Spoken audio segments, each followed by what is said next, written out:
Hello everyone, welcome all. I am Mrs. Sarla, an assistant professor of Dr. Viren Swarup Institute of Professional Studies. I am teaching you your compulsory third paper, Psychological Perspective of Education, and in which some common terms in your unit third, intelligence, how to measure the intelligence, mental age, intelligence test, intelligence quotient, how to measure IQ level, हम किसी की बुद्धि स्तर को किस रूप में मान सकते हैं, कैसे निकाल सकते हैं, कुछ फॉर्मूलाज होते हैं उसको निकालने के लिए। तो इन कॉमन टर्म्स को शॉर्ट में आपको बताकर एक रिविजनरी आपकी क्लास ले रही हूँ आज। मेजरमेंट ऑफ इंटेलिजेंस जैसा कि आपको मैंने कई बार ये बात बताई है, इन साइकोलॉजी कोई भी टर्म को, कोई भी चीज को हम उसको टच नहीं कर सकते हैं डायरेक्टली, मूर्त रूप में, in concrete way. We can't touch it, we can't see it, only and only we observe that term or that situation according to the needs, accordingly means हमारी जो surroundings हैं, हम किसी की भी पर्सनैलिटी से, किसी की भी बिहेवियर से केवल और केवल ऑब्जर्व कर सकते हैं, परसेप्शन कर सकते हैं उन चीज़ों को। तो इंटेलिजेंस भी एक ऐसा टर्म है जिसको हम केवल एक नाम दिया गया है कि हम कह सकते हैं कि कोई व्यक्ति किसी भी बात का किस तरीके से प्रेजेंटेशन करता है, किस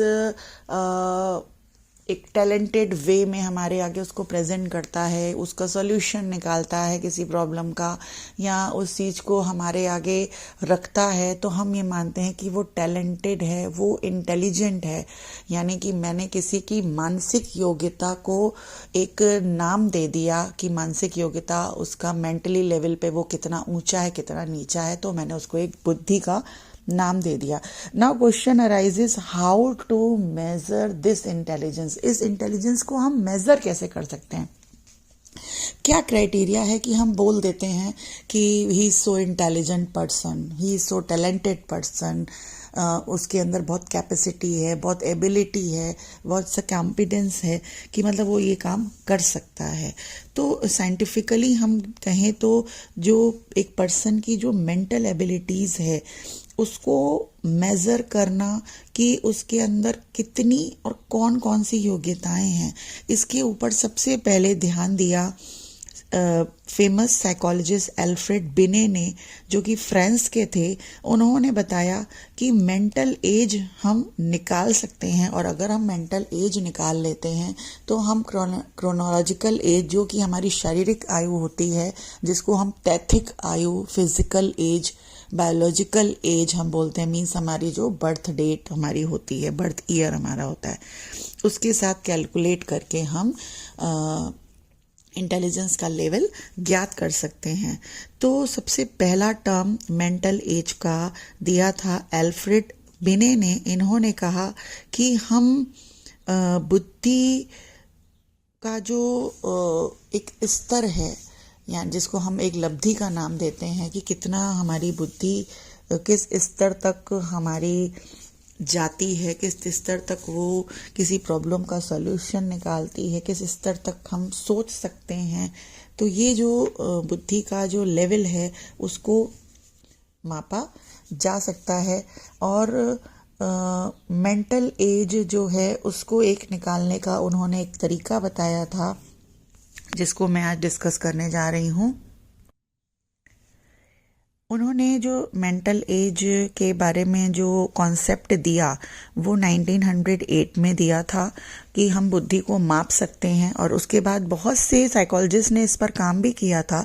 उन्होंने जो साइकोलॉजिस्ट ने मिलकर जब काम किया तो उन्होंने बोला कि व्यक्ति की जो एज होती है उसको हम 2 पार्ट्स में डिवाइड कर सकते हैं। एक क्रोनोलॉजिकल एज, जिसकी अभी मैंने बात की, जिसको हम तैथिक आयु कहते हैं, जो हमारी बर्थ ईयर से रिलेट होती है, मीन्स किस दिन बच्चा पैदा हुआ। तो अगर हम आज उसकी एज नापना चाह रहे हैं तो उसकी एज, उसका मंथ उसके कितने दिन का हुआ, तो वो हमने उसकी तैथिक आयु जन्म के दिन से लेकर कैलकुलेट कर ली, जो उसकी कहना चाहिए कि वास्तविक एज होती है, रियल एज होती है। अब मेंटल एज क्या होती है? ये एक तरह की एज जो है वो कहना चाहिए कि हम जो उसको उसकी एज के अकॉर्डिंग जो भी टेस्ट बनाए गए हैं, अभी मैं टेस्ट को भी डिस्कस करूंगी, जो भी इंटेलिजेंस टेस्ट बनाए गए हैं उसकी एज के अकॉर्डिंग बच्चे को जब हमने दिए हैं, अगर 10 साल के बच्चे के लिए कोई टेस्ट बनाया गया है और वो उसको सॉल्व कर लेता है तो हम उसकी मेंटल एज भी 10 मान लेते हैं। ठीक है। टुकमैन एक साइकोलॉजिस्ट थे, उन्होंने मेंटल एज को एक डिफाइन करते हुए कहा, it is a type off score, एक ये ऐसा स्कोर है जिसका कि अपनी ही एज या अपने से कम या अधिक उसके बच्चों के जो परफॉर्मेंस आती है, एवरेज परफॉर्मेंस जो वो कैलकुलेट करके मतलब उनके टेस्ट के बाद दिखाई जाती है, उससे तुलना करके किया जाता है।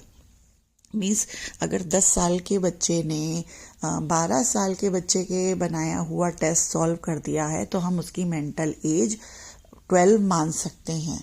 ठीक है। और 10 साल का बच्चा अगर 10 साल की बनाए हुए इंटेलिजेंस टेस्ट को सॉल्व नहीं करता है, बट 8 साल के बच्चे के लिए बनाए हुए टेस्ट को सॉल्व कर लेता है, तो उसकी मेंटल एज हम 8 मानते हैं। मीन्स भले ही उसकी एज 10 है बट उसकी मेंटल एज फिर हम 8 मानते हैं। ठीक है।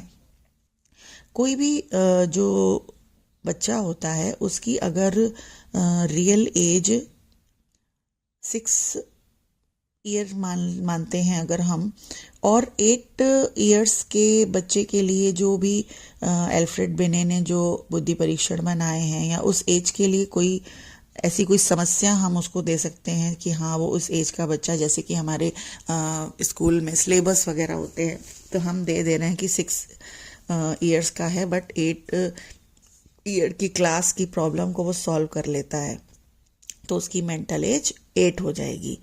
और अगर वो 6 क्लास की प्रॉब्लम को नहीं सॉल्व कर पाता है बट 4th क्लास की प्रॉब्लम को सॉल्व कर लेता है, या 4th क्लास के लिए या 4 ईयर के बच्चे के लिए जो टेस्ट बनाया गया है वो कर लेता है, तो उसकी मेंटल एज 4 होगी। तो हम कह सकते हैं कि जो मेंटल एज है वो रियल एज, रियल मीन्स जो हमारी क्रोनोलॉजिकल एज है उससे कम, उससे अधिक या उसके बराबर हो सकती है। यानी कि 10 साल वाले बच्चे की 8 भी हो सकती है, 10 भी हो सकती है इक्वल, और उससे ज़्यादा 12 भी हो सकती है। तो ये एक मेंटल एज को निकालने का एक फॉर्मूला होता है।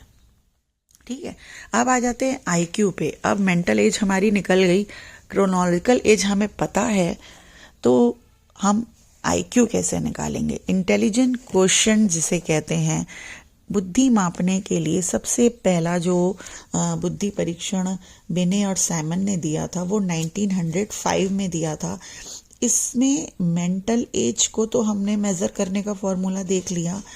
अब आ जाती है कि हम आईक्यू कैसे कैलकुलेट करते हैं। तो स्टैनफोर्ड विश्वविद्यालय में इसके लिए अमेंडमेंट किया गया, जो बिने साइमन ने इंटेलिजेंस का बनाया था, इसे टर्मन ने दिया, स्टर्न और टर्मन ने। इन्होंने कहा कि मेंटल एज और जो रियल एज है, जो बर्थ एज हम मानते हैं, वो बुद्धि लब्धि जो है वो उसका एक ऐसा अनुपात है जिसे हम 100 से मल्टीप्लाई कर देते हैं। इसीलिए इसे आईक्यू रेशियो भी कहा जाता है। मींस आईक्यू का जो उन्होंने फॉर्मूला दिया, intelligent quotient is equal to, intelligent quotient को शॉर्ट में आईक्यू कहते हैं, हिंदी में बुद्धि लब्धि कहते हैं। कोई भी कंफ्यूज मत होना, ये इंपॉर्टेंट टर्म्स हैं जो आते हैं शॉर्ट क्वेश्चंस में। लॉन्ग में तो आपका सब कंबाइंड करके आएगा, बुद्धि परीक्षण को लेके, या मेंटल एज या क्रोनोलॉजिकल एज और आईक्यूज तीनों का मिला के, क्योंकि शॉर्ट टाइप के ही टर्म्स हैं ये। तो बुद्धि लब्धि क्या होती है? Intelligent quotient is equal to mental age upon chronological age multiply 100, यानी कि मानसिक आयु अपॉन तैथिक आयु मल्टीप्लाई 100। तो अगर किसी बच्चे की हमें आईक्यू लेवल नापना है, तो हम ये मान लें अगर किसी बच्चे की आईक्यू नापने के लिए अगर हम आपको टर्म्स दे दें कि उसकी मेंटल एज 5 है, यानी कि वो बच्चा 6 साल का है, बट उसकी मानसिक आयु 5 है, क्योंकि उसने 5 साल के बच्चे का दिया हुआ टेस्ट सॉल्व कर लिया था। तो 5/6 मल्टीप्लाई 100 हम कर लेंगे, जिससे कैलकुलेशन निकल आएगा। तो हम कहेंगे कि उसकी जो कैलकुलेशन हम करते हैं तो 83 आता है। तो हम ये बोलेंगे कि जो उसकी जो बुद्धि लब्धि है वो 83 है। ठीक है, अब हमने 83 मान ली। तो अब हमको बहुत से मनोवैज्ञानिकों ने, खास करके हम टर्मन का जो उन्होंने एक चार्ट दिया हुआ है कि कितनी बुद्धि लब्धि होनी चाहिए जिससे हम ये माने कि वो व्यक्ति मंद बुद्धि है, कि सामान्य बुद्धि है, कि श्रेष्ठ है, कि अतिश्रेष्ठ है, कि प्रतिभाशाली है, कि जीनियस है। तो उन्होंने दिया, अगर हम उनके चार्ट को अगर हम देखेंगे, सब बुक्स में दिया है, आप लोग भी देख सकते हैं, तो आपको क्लियर समझ में आ जाएगा। मेरा लेक्चर सुनते हुए आप उसको खोल के बैठ जाइएगा कि अगर 83 हमारा आ रहा है तो 80 से 89 तक में हमें डल यानी कि नॉर्मल से थोड़ा कम आ रहा है, कि थोड़ा सा वो कम बुद्धि लब्धि उसकी है। तो यानी कि दूसरे और बच्चों की तुलना में उसकी बुद्धि का विकास थोड़ा सा कम हुआ है। ठीक है, हम इस तरीके से इसको इलेबोरेट करते हैं। और यह 83 की जगह अगर 100 आ जाता तो हम ये मानते कि वह व्यक्ति नॉर्मल बुद्धि का है, यानी कि उसकी बुद्धि एवरेज लेवल की है, उसका आईक्यू एवरेज है। ठीक है, तो ये 2 टर्म इंपॉर्टेंट हैं जिसको मैं डिस्कस करना चाहती थी। अब आ जाते हैं इंटेलिजेंस टेस्ट पे। ये इसमें खास करके जो इनके टाइप्स होते हैं, इंडिविजुअल एंड ग्रुप और वर्बल और नॉन वर्बल, इस पे क्वेश्चन काफ़ी आता है। मैंने आपको इसके क्वेश्चंस का PDF भी बना के भेजा है। ये लॉन्ग में भी पूछ लेता है, शॉर्ट में भी पूछ लेता है। तो इंटेलिजेंस टेस्ट क्या है? इंटेलिजेंस टेस्ट आप दोगे तो उसके अंदर आप सारा ये टर्म्स दोगे जो भी मैंने अभी डिस्कस किए हैं। इंटेलिजेंस टेस्ट क्या है कि बुद्धि को हम ये मान के चलते हैं कि हम उसको देख नहीं सकते, हम उसको छू नहीं सकते, तो हम किस तरीके से उसका मेज़र कर सकते हैं। तो उसको मेज़र करने के लिए बहुत से टेस्ट बनाए गए, जिसकी शुरुआत बिने हैं, अल्फ्रेड बिने हैं, साइमन हैं, वेशलर हैं, रेवन है, गुड इनफ है। इन काफ़ी सारे इनका नाम आता है, जो एक मेजरमेंट की एक हिस्ट्री है जो बुक्स में दी है, आप लोग देख लीजिएगा। तो बुद्धि परीक्षण, इन्होंने बहुत से ऐसे टेस्ट बनाए जिसको हम सॉल्व करा के उनके बुद्धि परीक्षण को यानी कि उनकी बुद्धि को ज्ञात कर सकते हैं कि वो व्यक्ति इतने बुद्धि लब्धि का है। इसीलिए मैंने आईक्यू और मेंटल एज के टर्म्स को पहले डिस्कस किया। तो बुद्धि परीक्षण बुद्धि को मापने के उद्देश्य से बनाए गए हैं। इनका जो इंडिया में जो यूज़ किया गया वो डॉक्टर जलोटा हैं, मोहन चंद्र जोशी जी हैं और डॉक्टर राम नरेश सिंह जी हैं, जो इंडिया में उन्होंने उन्हीं के तरह से उन्होंने वो क्वेश्चनायर और टेस्ट बनाए हैं। तो भाटिया बुद्धि परीक्षण जो आपका है, जिससे रिलेटेड आप लोगों ने इंटेलिजेंस टेस्ट भी किया, इसीलिए मैंने इसको इतना ज़्यादा लेंदी डिस्कशन नहीं किया, क्योंकि साइकोलॉजी टेस्ट आप लोगों ने किए हैं, उसमें आप लोगों ने इसके बारे में पूरा पढ़ लिया है, आपने लिखे भी हैं टेस्ट। तो सभी बुद्धि परीक्षणों में जो इंडिया में जो सबसे ज़्यादा फेमस है वो है भाटिया बैटरी बुद्धि परीक्षण।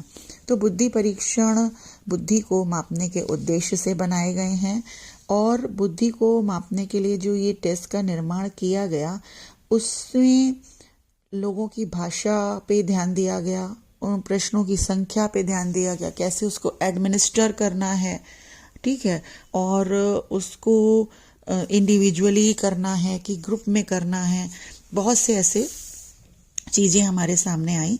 तो बुद्धि परीक्षण को इन सब क्राइटेरियाज को देखते हुए 2 पार्ट्स में डिवाइड किया गया, on the basis of administration and on the basis of language and work performance, यानी कि भाषा और कार्य निष्पादन के आधार पर। तो एडमिनिस्ट्रेशन के आधार पर बुद्धि परीक्षण को 2 भागों में डिवाइड किया, इंटेलिजेंट कह रहे हैं इंडिविजुअल इंटेलिजेंस टेस्ट और group intelligence test. Individual intelligence क्या है कि एक ही समय में केवल एक ही पर्सन पर हम उसका टेस्ट कर सकते हैं, यानी कि एक ही व्यक्ति की बुद्धि को माप सकते हैं। हाँ, इसके अंदर जो अभी मैं आगे और डिस्कस करूंगी, भाषा के आधार पर और कार्य के आधार पर, वर्बल और नॉन वर्बल, तो वो हम दोनों ही चला सकते हैं, वर्बल भी और नॉन वर्बल भी। क्योंकि वर्बल इंटेलिजेंस टेस्ट में जो व्यक्ति को भाषा का ज्ञान होता है, जो पढ़ा लिखा होता है, वो उस पे होता है, तो ये इंडिविजुअल पर चल सकता है। इसके अंतर्गत हमारे बिने साइमन हैं, को ब्लॉक हैं, पास अलोंग टेस्ट हैं, क्यूब कंस्ट्रक्शन टेस्ट, बहुत से टेस्ट आ जाते हैं जो इंडिविजुअल बेस पर किए जाते हैं। अब ग्रुप इंटेलिजेंस क्या है, आपको नाम से ही पता चल रहा है कि ये एक से अधिक व्यक्तियों पर एक साथ किए जा सकते हैं। मैंने कुछ को ग्रुप में बिठा दिया और उनको वो टेस्ट करने को दे दिया, क्वेश्चनर टाइप, और उनसे लेकर फिर मैंने उसको कैलकुलेट कर लिया। ठीक है, तो ये होता है सामूहिक बुद्धि परीक्षण। इसमें आर्मी अल्फा, आर्मी बीटा, जो कि हमारे विश्व युद्ध के समय में इसकी जरूरत जब महसूस की गई थी बुद्धि परीक्षण की, तो ये बनाए गए थे। तो आर्मी अल्फा जो था वो जो एजुकेटेड पर्सन थे उनके लिए बनाए गए थे, और आर्मी बीटा अशिक्षित व्यक्तियों के लिए जो कि इलिटरेट थे। इसमें बहुत से ऐसे टेस्ट आ जाते हैं, जैसे टंडन का है, मेहता का है, राम नरेश सिंह जी का है। तो ये बहुत से ऐसे सामूहिक बुद्धि परीक्षण हैं। अब आ जाते हैं on the basis of language application और वर्क परफॉर्मेंस, यानी कि शाब्दिक अशाब्दिक, ये हमारे लैंग्वेज के आधार पर आ जा रहे हैं कि हम बोल सकते हैं नहीं। उसके बाद आ गया हमारा क्रियात्मक बुद्धि परीक्षण। तो शाब्दिक और अशाब्दिक क्या है, नाम से आपको पता चल रहा है, जिसमें हम वर्बली या रिटन फॉर्म में किसी व्यक्ति की बुद्धि को माप सकते हैं। ओरली हम क्वेश्चन पूछ ले रहे हैं उससे, और मतलब जिसमें भाषा का प्रयोग होता है, यानी कि इसके लिए व्यक्ति का पढ़ा लिखा होना, लिटरेट होना जरूरी है। पेपर पेंसिल परीक्षण भी होता है इसमें, व्यक्तिगत और शाब्दिक सामूहिक दोनों पे किया जा सकता है। इस तरीके के जो बुद्धि परीक्षण कहलाते हैं वो होते हैं वर्बल इंटेलिजेंस टेस्ट। ऐसे परीक्षणों का यूज हम छोटे बच्चों पे और जो इलिटरेट पर्सन होते हैं, जो अशिक्षित होते हैं, उनको, जिनको भाषा का ज्ञान नहीं होता, जैसे बहुत ज़्यादा छोटे बच्चे, उस पर हम नहीं कर सकते। केवल जो प्रशिक्षित व्यक्ति होते हैं उन्हीं पर कर सकते हैं। और नॉन वर्बल टेस्ट कौन से होते हैं, जो कि भाषा को हम नहीं यूज करके कहना चाहिए कि हम उनको संकेत के माध्यम से और किसी चीज में हम एक पिक्चराइजेशन फॉर्म में हम दे सकते हैं। तो अशाब्दिक बुद्धि परीक्षण वे परीक्षण होते हैं जिसमें आइटम्स नहीं पेश किए जाते हैं। छोटे बच्चे हैं, उनको खेल के द्वारा हमने कुछ जानने का प्रयास किया, कम पढ़े लिखे हैं, मानसिक रूप से मंद हैं, यानी कि जिसमें हमें भाषा का प्रयोग करने की आवश्यकता नहीं है। क्रियात्मक परीक्षण ऐसे परीक्षण हैं जिसमें भाषा का प्रयोग भी कर सकते हैं और आइटम्स भी यूज कर सकते हैं, और कुछ और ओरिजिनल भी यूज़ कर सकते हैं। रियल जो टर्म्स होते हैं, रियल ऑब्जेक्ट्स यूज़ कर सकते हैं, और जिसमें हम कह सकते हैं कि संख्या का हम यूज़ कर सकते हैं, डायग्राम्स का यूज़ कर सकते हैं, पिक्चर्स का यूज़ कर सकते हैं, मतलब काफ़ी सारी चीज़ें इसमें यूज़ की जा सकती हैं। तो ये आपका इन शॉर्ट मैंने इन टर्म्स को आपको बताया है एक रिविजनरी फॉर्म में, कि किसी को भी कोई प्रॉब्लम हो तो ये सुनकर अपने ठीक से क्वेश्चन को कर सकता है। और बाकी जो क्वेश्चन पूछा जाता है मोस्टली यही है कि डिफरेंस बिटवीन या comparison between verbal and non verbal test, comparison और difference between individual and group test, ये क्वेश्चन ज़्यादा आता है। इसके लिए आप ठीक से जो पीडीएफ्स भेजे गए हैं क्वेश्चंस के वो देख लीजिएगा। Okay guys, if you have any problem or query then ask me personally, मैं डिस्कस कर लूँगी आपसे, आपको बता दूँगी अगर कहीं डाउट हो रहा है। अदरवाइज़ आप जब इसको सुनेंगे तो आपके सारे डाउट्स क्लियर हो जाएंगे। Okay, good bye, thank you, have a nice day.